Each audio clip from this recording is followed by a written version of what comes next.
देखिए latest episodes बिल्कुल ad free. Bharat Ratna doctor Bhimrao Ambedkar को कोटि कोटि नमन। ये कार्यक्रम डॉक्टर भीमराव अंबेडकर के जीवन पर आधारित है, जहां भारत की जनता के प्रति उनके योगदानों को पूरी सजगता से चित्रित और रेखांकित करने का प्रयास है। कार्यक्रम में दिखाई गई घटनाएं लब्ध प्रतिष्ठ पुस्तकों से ली गई हैं। इस कार्यक्रम के जरिए चैनल की ओर से एक विश्वसनीय, सजग और सकारात्मक प्रयास है कि डॉक्टर बाबा साहेब भीमराव अंबेडकर के जीवन की संघर्ष यात्रा एवं गौरव गाथा पूरे आदर के साथ घर घर पहुंचे और उनके योगदानों से सभी संपूर्णता में परिचित और आह्लादित हों। देश के साथ आज रात कुछ तो करना पड़ेगा। नेपाल, चाय लिया बेटा।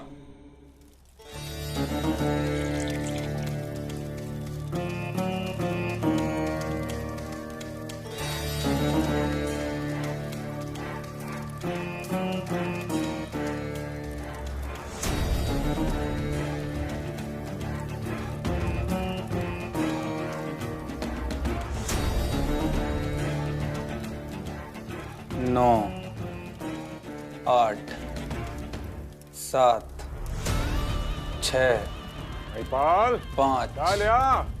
4, 3, 2, 1।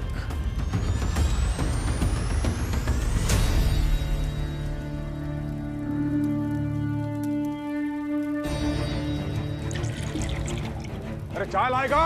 ये चप्पल उतार के आओ अंदर। लाया बाबा। क्या है बेटा, रोज इसी समय चाय पीता हूं ना मैं, फिर चाय लाने में इतनी देरी क्यों? बाबा चाय बन गई थी, बस छान नहीं रहा था। क्यों? ये राहु काल चल रहा है।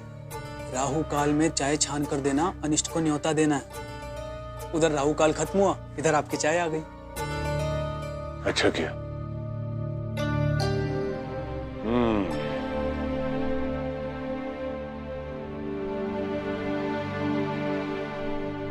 ये बता बेटा, ये भीमराव तुम्हारे कॉलेज में पढ़ता है? जी।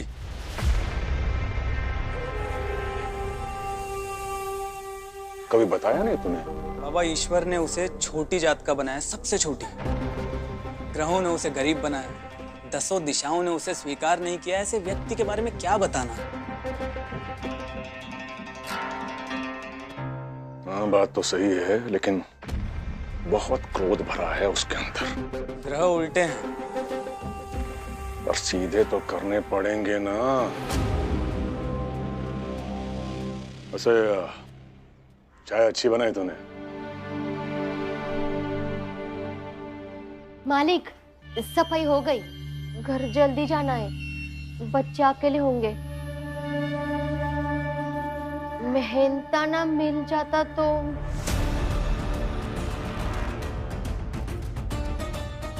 कैसा मेहनताना? तुम लोग तो हो ही हमारी सेवा के लिए।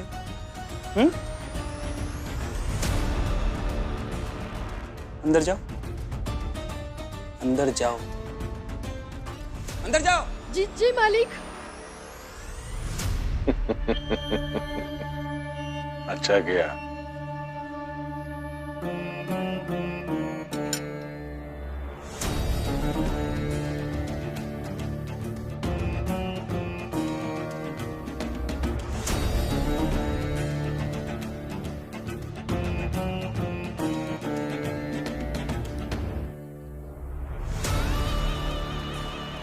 बाबा की छोड़ी हुई चाय बाबा का प्रसाद है।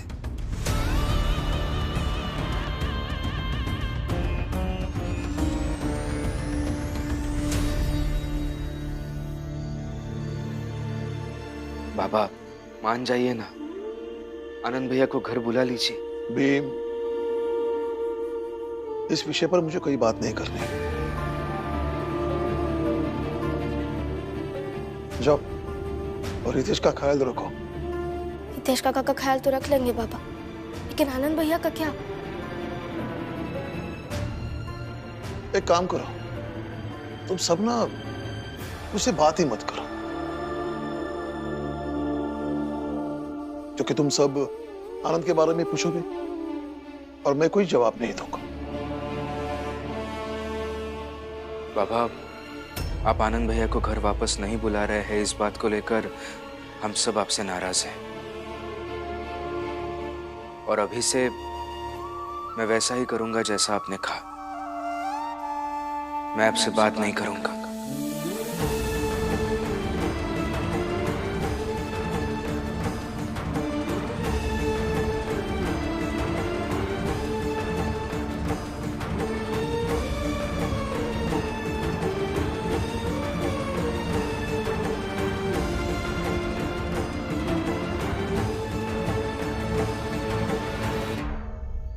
भैया, इतने सालों में मैं आज तक कभी आपसे नाराज नहीं हुई हूं, लेकिन आज मैं आपसे नाराज हूं। बच्चों की तरह मैं आपसे बात करना तो बंद नहीं कर सकती, लेकिन हाँ, नाराज तो रहूंगी।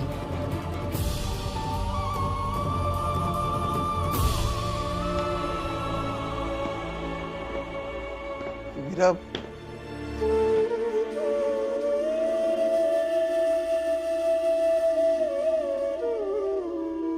देखो जीजा भाई, यही चाहती थी ना तुम? देखो यही हो रहा है। जाओ कुछ मीठा बना लो, खा लो। मीठा? हाँ, आपकी पसंद की खीर बनाती हूँ, आप भी खाइएगा। आती हूँ।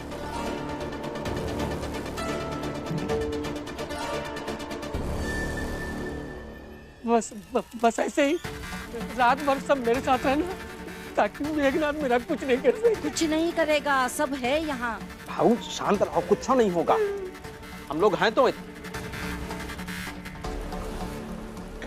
अरे अरे बैठो, कुछ नहीं हो रहा है, अब सब जन ही हैं।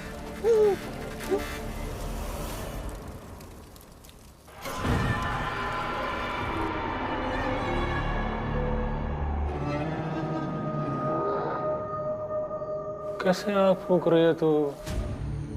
देख, अंगीठी जल ही नहीं रही है। चल चल फूंक मार।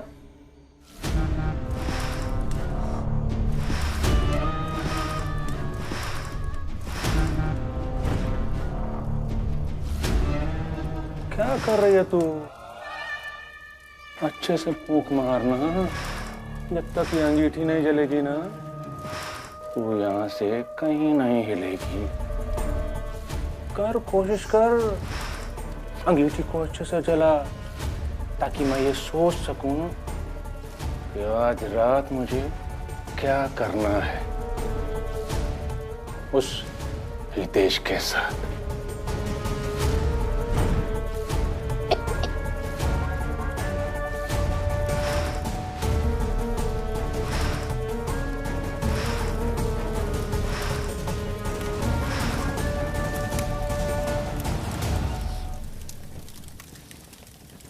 मालिक, आग जल गई, अब मुझे घर जाने दीजिए।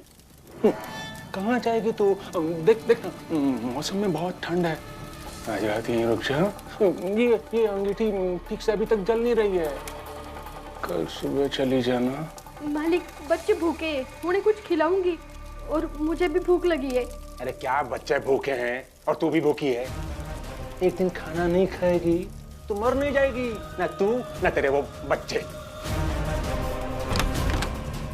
बाबा, खाना बन गया है, आप आ जाइए तो थाली लगा देता हूँ। ठीक है, तो चल मैं आता हूँ।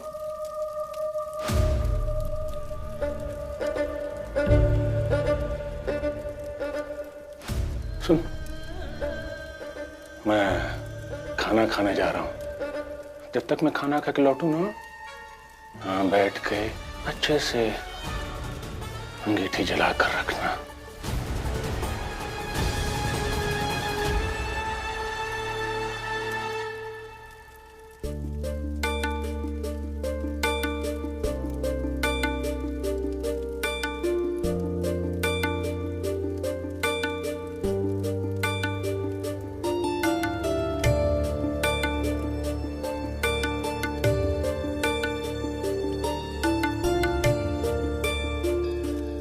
लीजिए बाबा।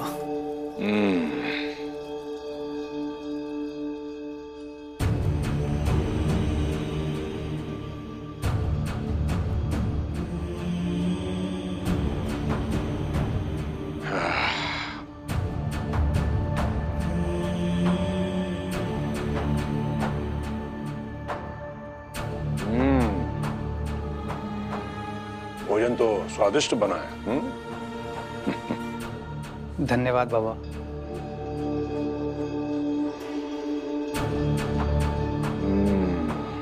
वाह, बधाई हो, बहुत बहुत बधाई। भीमराव, मैं तो बधाई दे रहा था तुम्हें, तुम्हारे संघर्ष के लिए। मैं तो बस ये देख रहा था कि लक्ष्मी अपने पति को बचा पाती है या नहीं, और तुमने अपने पति को बचा लिया। इसके लिए बहुत बहुत बधाई तुम्हें। रमा, यहाँ आओ।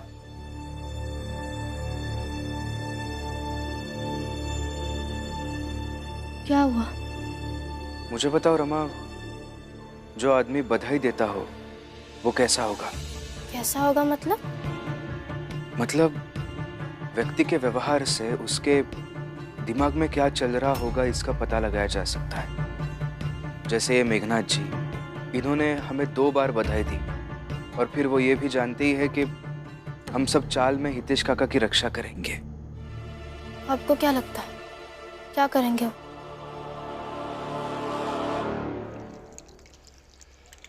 बस बस बस बस बस, ले आ।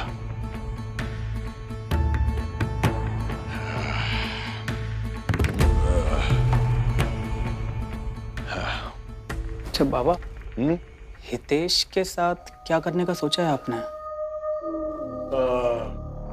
कुछ नहीं, मुझे जो करना था ना बेटा, मैं पहले ही कर चुका हूं। देख, हम लोग यहाँ अब आराम से चैन से सोएंगे, और वहां वो लोग हमारे भय से, डर से सारी रात जागते हुए बिताएंगे। उनका यही सुख चैन तो छीनना था मुझे, मैंने छीन लिया। आई बात समझ में? जी, क्या दिमाग लगाया है आपने। धन्य हूं मैं जो मैं आपका बेटा हूं और आप मेरे पिताजी हैं। बेटा, लोग कहते हैं ना भीमराव के बारे में कि भीमराव कभी हारता नहीं है, कभी टूटता नहीं है। देखता जा तो, यहाँ वो हारेगा भी और टूटेगा भी। पर बाबा, आप क्या करने का सोच रहे हैं? बताता हूँ, समय आने पे सब बता दूंगा तुझे। मुझे ऐसा लगता है कि वो कुछ नहीं करेंगे, वो बस हमें परेशान करना चाहते थे ताकि हम सब यहाँ बेचैन रहे और वो घर पर आराम से सो जाए। बस अपना खौफ दिखाना चाहते थे। लेकिन आपको कैसे पता कि वो कुछ नहीं करेंगे? देखो रमा, ये मेघनाथ जी उन लोगों में से नहीं है जो अपने अहंकार को हर समय जीतता हुआ देखना चाहते हैं। जैसे प्रचंड देव थे, नरोत्तम जोशी था, ये वैसे नहीं है। ये शरीर के साथ साथ दिमाग से लड़ना जानते हैं, और ऐसे लोग ज्यादा खतरनाक होते हैं, अप्रत्याशित होते हैं। उनका सामना कैसे करेंगे? देखा जाएगा। आओ।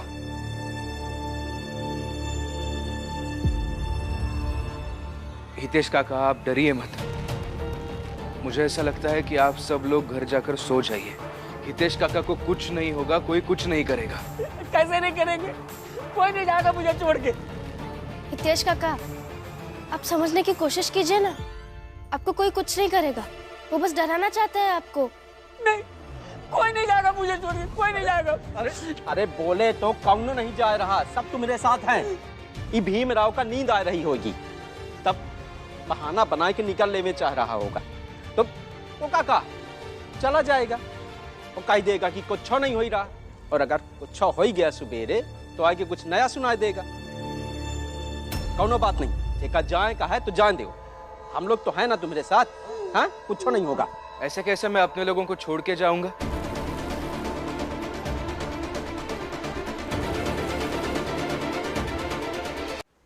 ठीक है, हम एक काम करते हैं, मैं और रमा यही दरवाजे के पास बैठे रहेंगे रात भर, ताकि कुछ हुआ तो भी सबसे पहले हमें होगा। आप लोग यही रुकिए, ठीक है?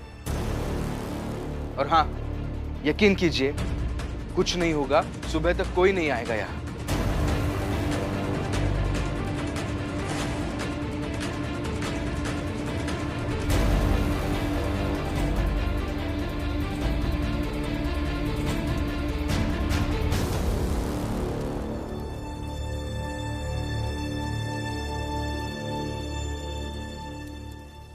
आपका दिमाग ना सच में वकील साहब बनने के लिए बना। आप वकील साहब ही बनिएगा। मैं वकील ही बनना चाहता हूँ रमा, और वो इसलिए भी ताकि जब भी कोई बड़ी जात वाला अपनी जात के लोगों के खिलाफ साजिश करे तब वो साजिश मैं समझ सकूं और अपने लोगों को आगाह कर सकूं। जैसे आज आपको मेघना जी की साजिश समझ में आ गई और आपने सबको बता भी दिया। मगर भीम, इन लोगों ने तुम्हारी बात मानी क्या? और भविष्य में भी तुम इनको कुछ समझाओगे तो ये समझ पाएंगे? इसलिए मुझे ऐसा लगता है कि चाहे तुम कितने भी बड़े बन जाओ, चाहे तुम कितनी भी अच्छी बातें समझा लो, ये क्या कभी समझ पाएंगे?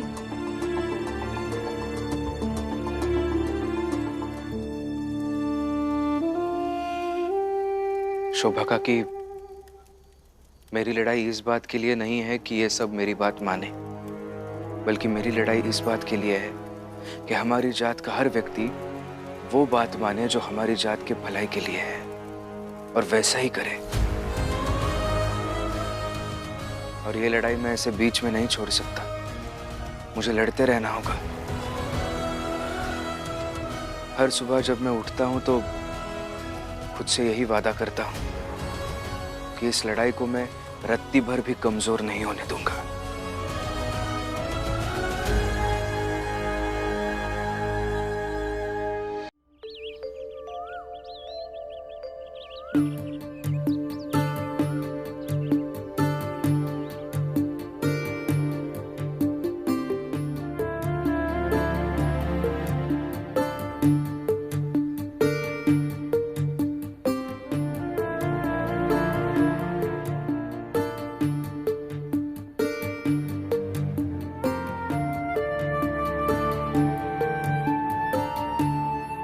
अरे सुबह हो गई, सुबह हो गई, उठो।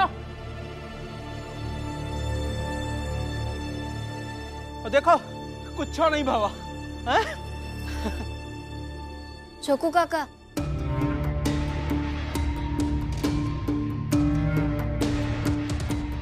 इन्होंने तो पहले ही कहा था कि कोई नहीं आएगा। अरे तब हर रात जाग के नहीं बिता सका थे ना हम लोग। और भीमराव, हम पूरी जिंदगी ऐसे चाल में बैठे तो नहीं रह सकते। हमारा काम धंधा कैसे चलेगा? इसका कोई हल है तुम्हारे पास?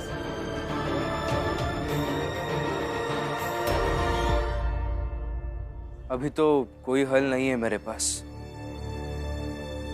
लेकिन सोचता हूं कुछ ना कुछ हल तो निकाल ही लूंगा।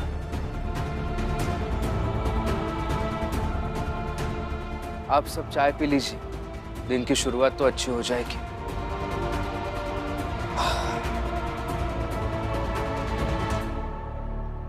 अरे ये क्या हल निकालेगा? मैं तो कहता हूँ चल के मेघनाथ के पैरों पर गिर जाते हैं। हाँ, गिर जाइए। जैसे हर बार ऊंचे जात के लोगों के सामने गिर जाते हैं, वैसे आज भी गिर जाइए। हितेश काका, इतना भी मत गिरिए, कोई आपको उठा ही नहीं पाए। अरे काम धंधा नहीं करेंगे तो हम लोगों का बैठा के खिलाएगी का तू? हैं? अरे शांत रहिए ना आप सब। अगर एक दो दिन इसी चाल में रह जाएंगे तो जिंदगी नहीं खत्म हो जाएगी। और भीम गया है ना तो कुछ सोच के हल निकाल लेगा। और अगर कुछ समझ में आ रहा है तो करो।